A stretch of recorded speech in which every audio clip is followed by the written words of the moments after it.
Pag-uusapan natin dito, 4-point line ng PBA na pag-usapan nila Patrick Beverley at mukhang hindi ito pabor na magkaroon nito sa NBA. Bakit kaya? Alam naman po natin ngayon ang bagong 4-point line sa ating PBA at kilala din naman po natin si Patrick Beverley na NBA player na naglalaro ngayon sa Israel.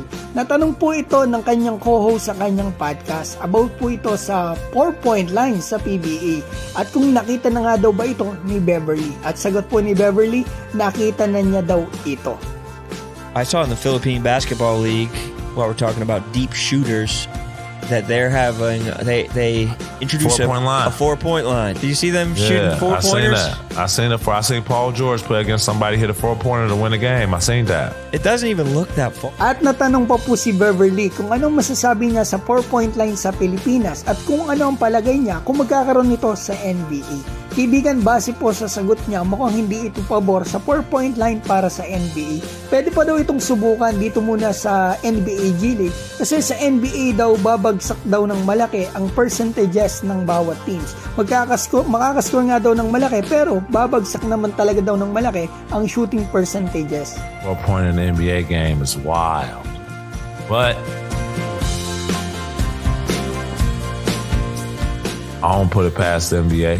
Or they might just do like G League first. They might just, have the G League do it first and see how it goes. But 4-point play and 5-point play. I mean, you're going to have teams scoring 200 points a game. Or the percentages of the teams will drop a ton. Yeah, it's going to look like Chino Hills out there. You're scoring a lot of points, but you're literally shooting the worst percentages ever. But it could also add space to the game. Pero sinabi rin po ni Beverley na ang 4-point line na ito ay game changer. But that's a game changer too, though.